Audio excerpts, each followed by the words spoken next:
Good afternoon, grade 6. Good afternoon, teacher. How are you today? We're fine, teacher. Okay, very good. You may now please stand up and let us pray. Angel of God, my guardian dear, to whom God's love commits me here. Ever this day, be at my side, to light and guard, to rule and guide. Amen. Now, class, do you want to energize yourself? Yes, teacher. Okay, very good. Now, I have here an energizer to boost your energy.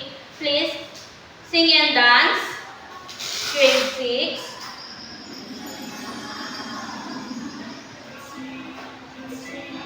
It's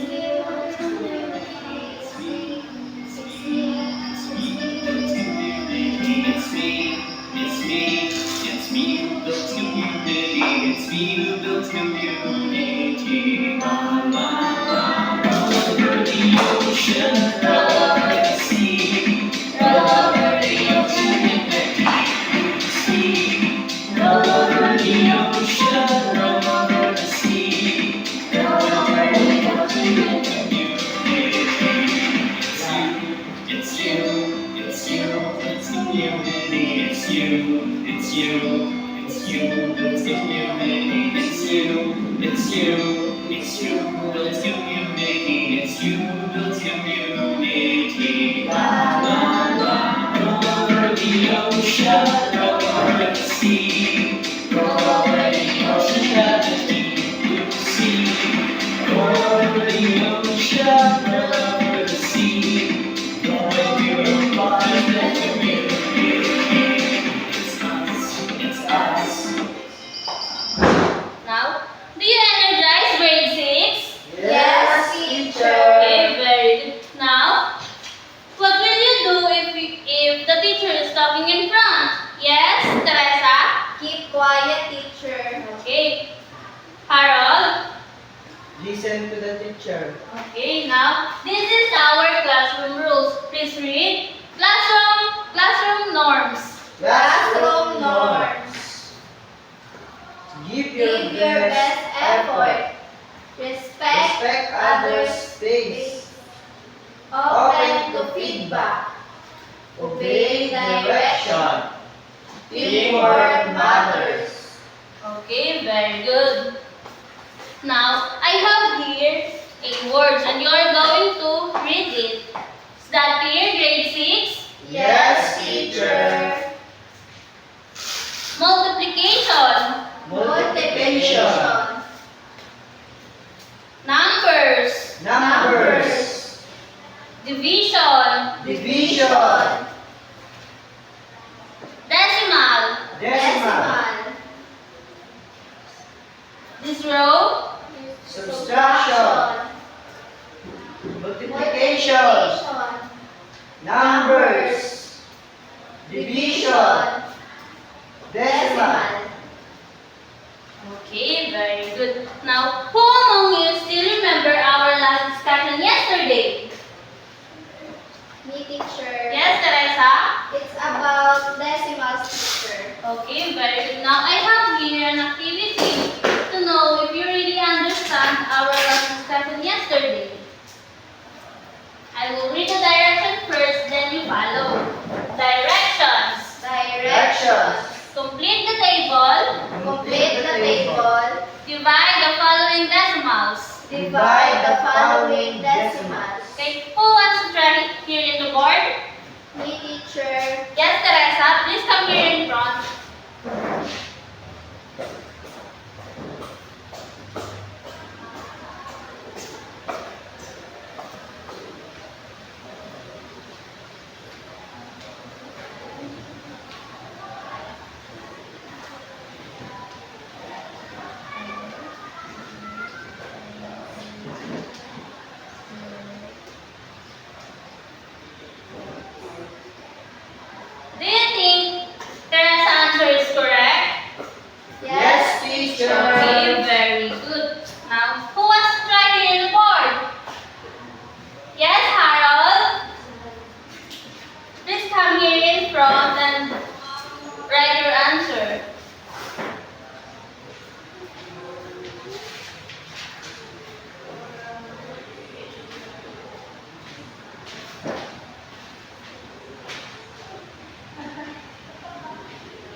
Okay, do you think Harold's answer is correct?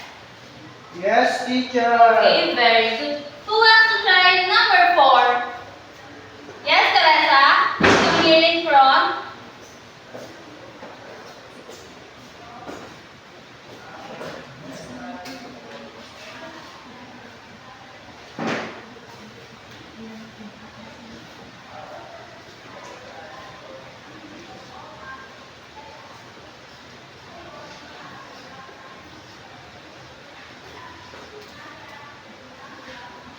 Okay, do you think Teresa's answer is correct?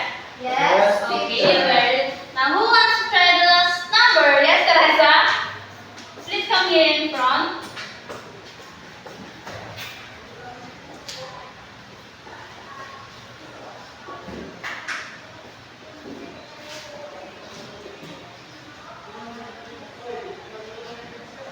Do you think Teresa's answer is correct? Yes, teacher. Okay, very good. Now, it seems you really understand our last discussion yesterday. Now, I have here a picture, and I want you to observe this picture. I will give you 5 minutes to observe this picture. Is that clear, grade 6? Yes, teacher. Okay. Now, what is in the picture? Yes, Teresa? It's a scale, teacher. Okay, it's a scale now. Have you ever seen a scale? Yes, teacher. Okay, now, where do you usually see this scale? In the market or store, teacher. Okay, very good. Now, what do you think is the unit that being used in this scale? A kilogram, teacher. Okay, very good, a kilogram. Now, what is the maximum of kilo of weighing scale? It can hold for 10 kilogram, teacher. Okay, very good. Now, do you think weighing scale is important? Yes, teacher. Why do you say so? Because it helps us to know the weight of things, teacher. Okay, very good. Now, do you think weighing scale is useful? Yes, teacher. Why do you say so? Again, teacher, can you repeat your question? Do you think weighing scale is useful?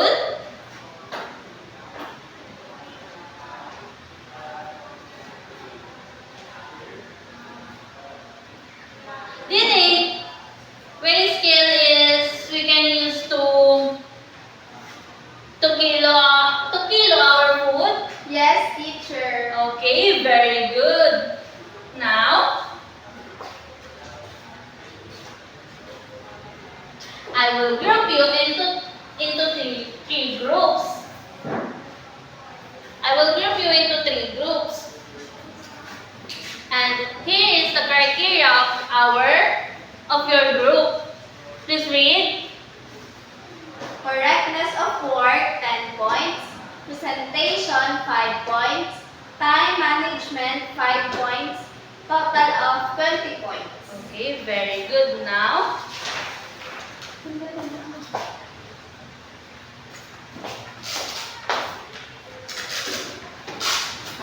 this will be the group 1, group 2, group 3 at the back. But before we do our activity, who among you know some group rules? Me, teacher. Yes, Teresa? Cooperate with your group mate. Okay, very good. Now, this is our group activity rules. I will read it first. Group activity rules. Group activity rules. Cooperate with your group. Cooperate with your group. Follow the given time. Follow the given time. Minimize your voice. Minimize your voice. Enjoy. Enjoy. Review your works. Review your works. Is that clear, grade 6? Yes, teacher. Okay, this is the worksheet of group 1, group 2, and group 3.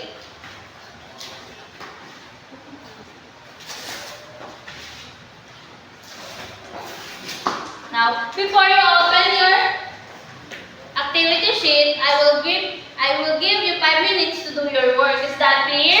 Yes, teacher. Okay, you may now start.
We're done, teacher.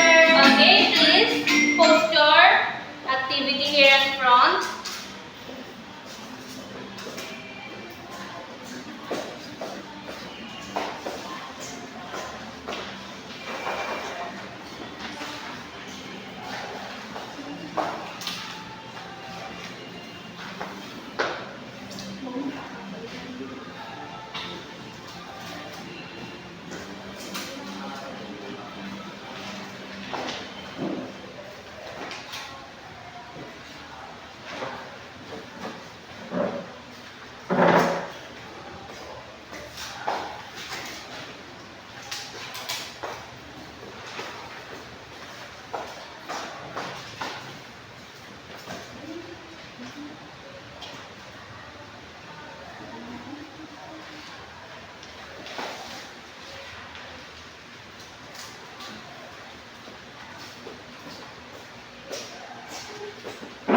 Now, who will be the presenter of Group 1? Yes, Teresa?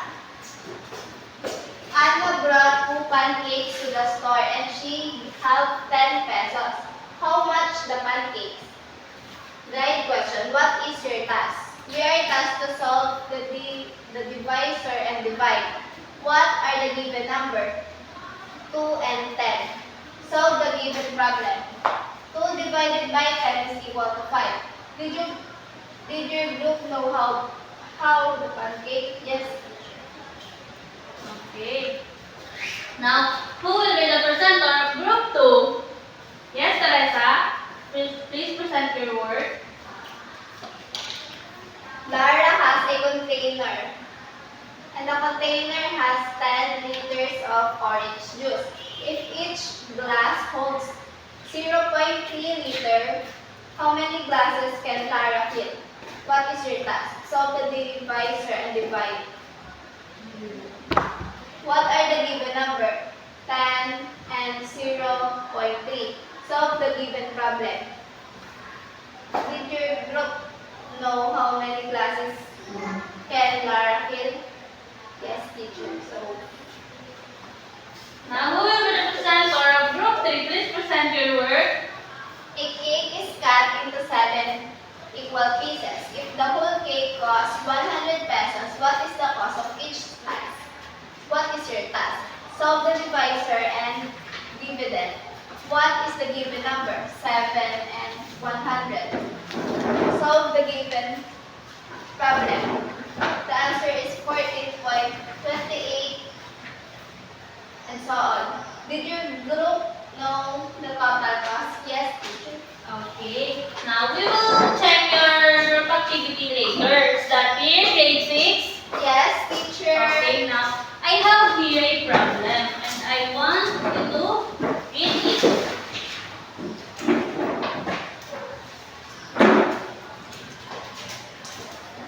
Please read. Harold and Julius went to the market and they want to buy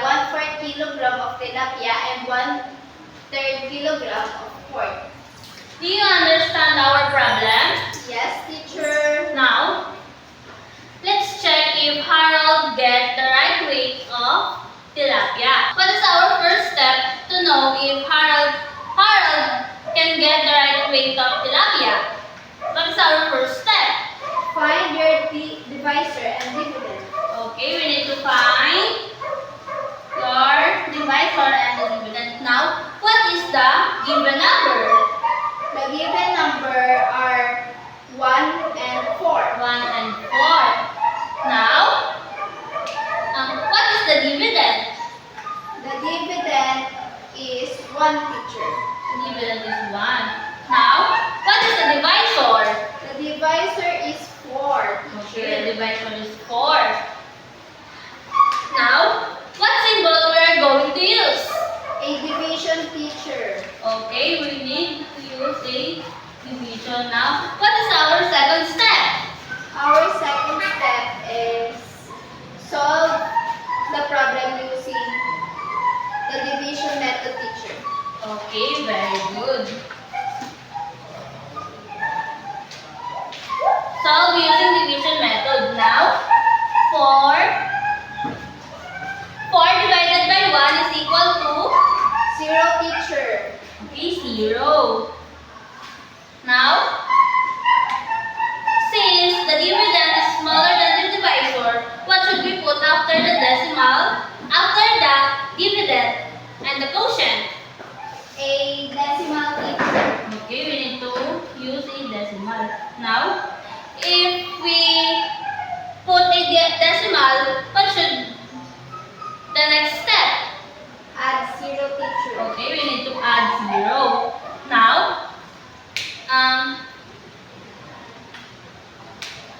4 divided by 10 is equal to, 2, teacher. okay, 2. And what is the answer? 10 divided by 4 divided by 10 is equals to 2. And 4 times 2 is equal to, 8, teacher. okay, 8. Now, what operation should we use? A subtraction, teacher. Okay, we need to subtract.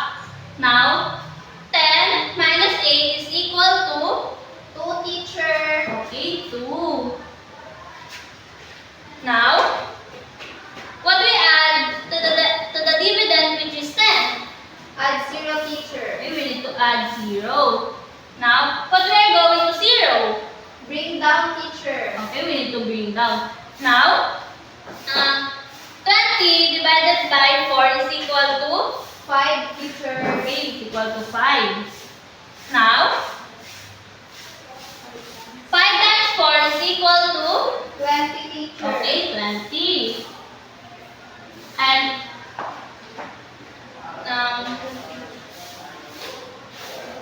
what can we use to 20 and 20? A subtraction, teacher. Okay, very good. Now, 20 minus 20 is equal to 0, teacher. 0. Now, what can you observe in our solving? The problem is our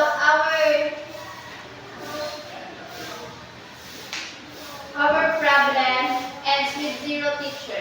Okay, very good. Now, what is our answer? 0.25, teacher. Okay, our answer is 0.25. Now, since it ends with 0, it is terminating or non-terminating decimal.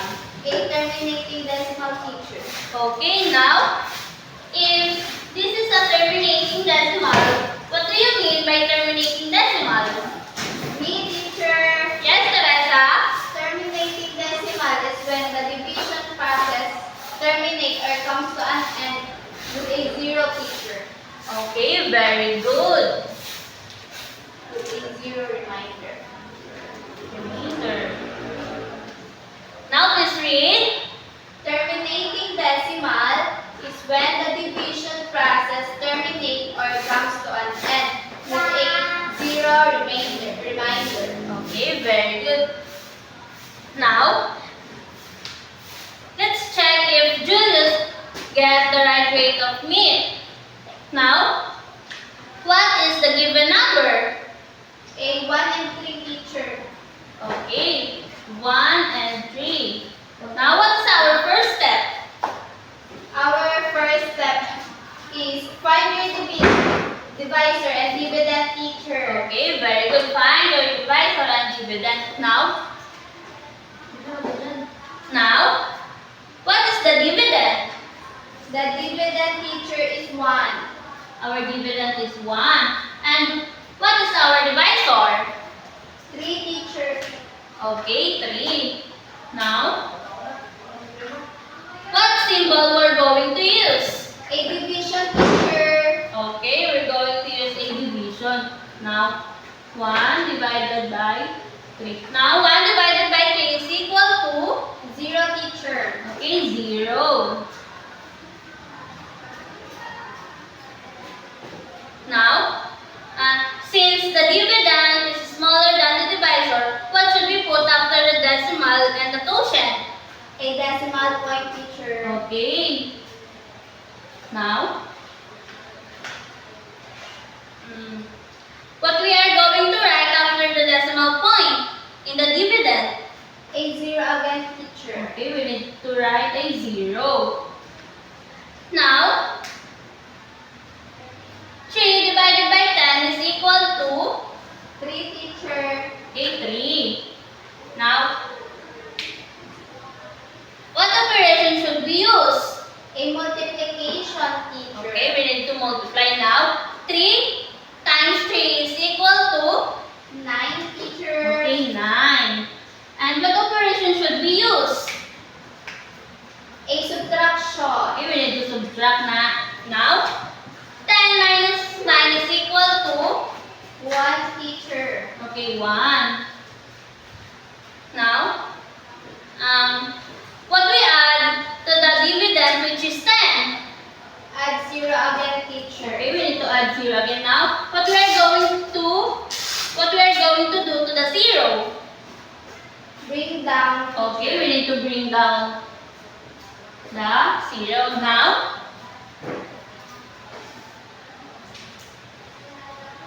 Three divided by 10 is equal to? 3 teacher. Okay, 3. Now, what are the methods should we use? A multiplication. Okay, multiplication of 3 times 3 is equal to? 9 teacher. Okay, 9.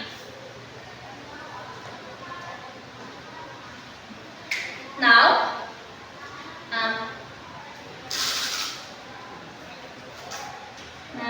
10 minus 9 is equal to? 1 teacher. 1. Now, since we have 1 remainder, we need to add 0. Yes, teacher. Okay, we should add 0. Now,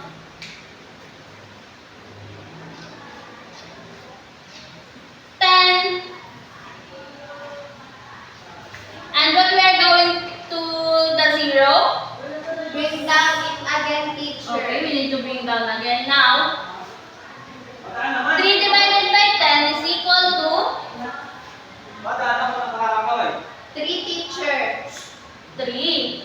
Now, 3 times 3 is equal to? 9 teacher. Okay, 9.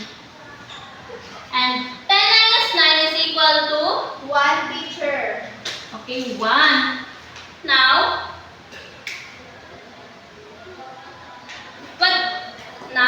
what can you say to our solving?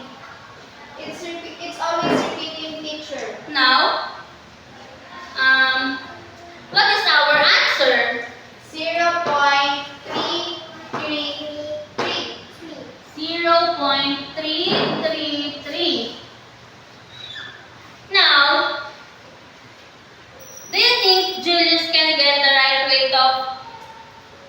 4?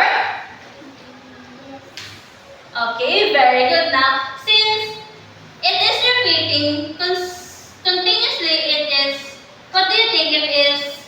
Terminating or non-terminating? A non-terminating teacher. Okay, very good. Now, what is non-terminating? It's a process when it never ends, teacher. Okay, very good. Please read. Non-terminating decimal is when the division process never ends. It has always a remainder, teacher. Okay, very good. Now, do you understand our topic this afternoon? Yes, teacher. Now, let's check your activity. Your activity. Now, Anna bought 2 pancakes to the store and she have 10 pesos. How much pancakes? 5, teacher. Is that 5? Yes, teacher. Okay, very good. Now, what is your task? Solve the divisor and the dividend. This is correct. What are the given numbers? 2 and 10. Correct. Solve the given number. Your answer is 0.5. This is correct. Now, did your group know how much the pancake? Yes, very good. Now, group 2. Lara has a container and has a 10 liter of orange juice. If each glass holds 0.3 liters, how many glasses can Lara fill?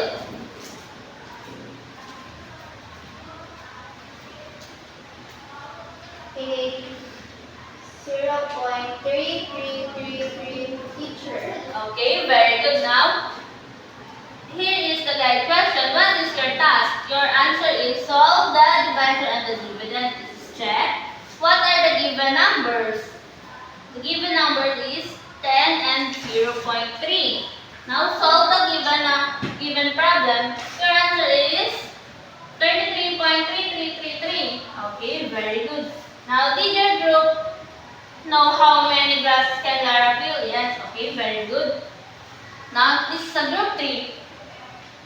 A cake is cut into 7 equal pieces. If the whole cake costs 100 pesos, what the cost of each slice? A 14.285, and so on, teacher. Okay, very good. Now, here is the guide question. What is your task? Solve the divisor and the dividend. Check. What are the given numbers? The given number is 7 and 10. Check. Solve the given problem. Your answer is 14.28571 and so on. Very good. Now, did your group know the total cost? Yes? Very good. And since you really understand our discussion, now,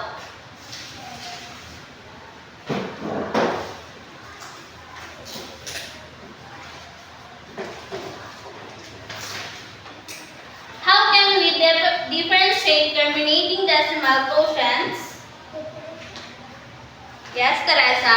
We can differentiate terminating decimal if its process comes to an end. And we can differentiate it to non-terminating if it never ends, teacher. Okay, very good.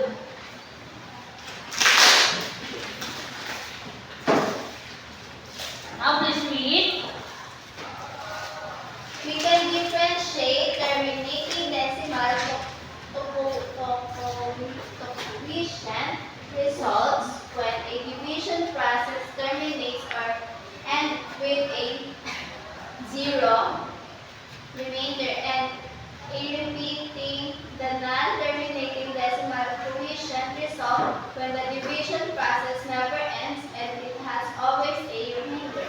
Now do you understand grade 6? Yes, teacher. understand our discussion is that here, grade 6. Yes, teacher. Now, here is the direction. Direction. Direction. Click the correct answer and tell if it is terminating or non-terminating. Tell if it's a terminating or non-terminating. Now, 2 divided by 10 is equal to blank is a example of what? What is the answer? A terminating teacher. Please come here in front and click your answer. 2 divided by 10 is equal to, 0.2 teacher. please click your answer.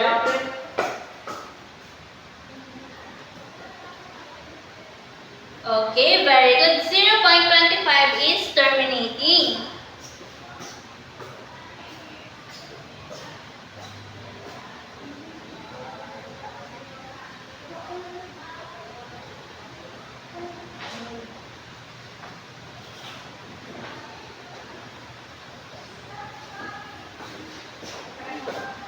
Now, who wants to answer the number 2? 3 divided by 9 is equal to? Yes, Julius?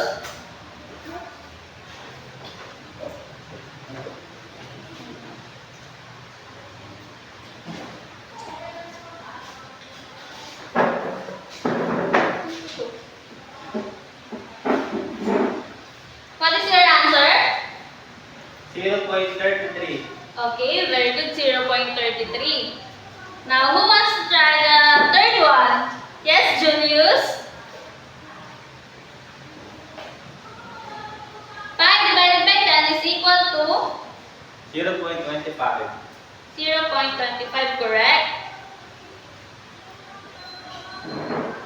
Now, who wants to try the number 4? 7 divided by 15 is equal to? Me, teacher. Yes, Teresa? 0.46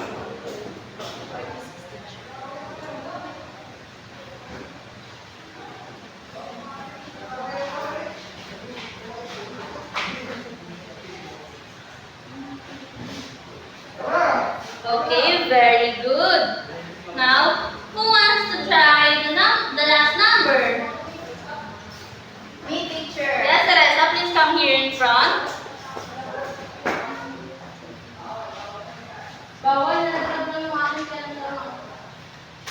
Okay, very good.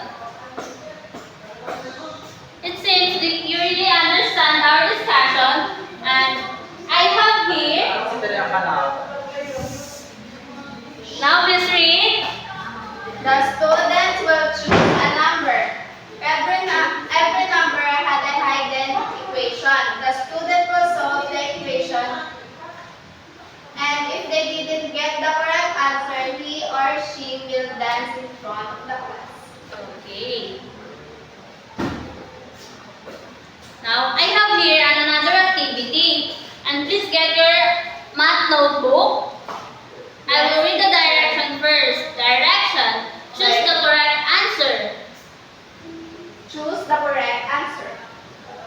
Please read the number 1. If the annual income of employee is 185.40, what is his monthly income? Okay. Please answer your notebook. Are you done? Yes, teacher. Second one. 7 divided by 15 is equal to what? A. 0.4777. B. 0.3377. C. 0.466. D. 0.333. Are you done?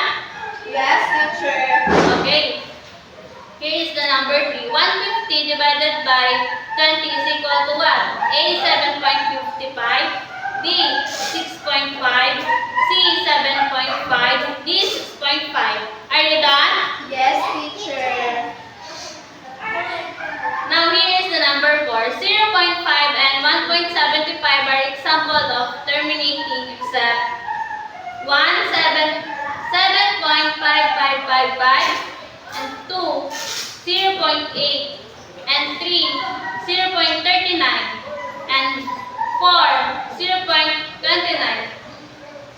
A, 1 and 2, B, 3 and 4, C, 3 and 2, D, 1 only. Are you done, grade 6? Yes, teacher. Now, here is the last number. Give 5 examples of terminating and non-terminating. Write on your notebook. Is that clear? Yes, teacher. Now, I prepared here your assignment. And this is you're going to do. Directions. Please read. Please read. Write out which of the following are terminating decimals and repeating decimals and write it in the right column. Number 1. Number 1, 70 divided by 14. Number 2, 9 divided by 16. Number 3, 9 divided by 13. Number 4, 3 divided by 14. And number 5, 99 divided by 11. Okay. Now, do you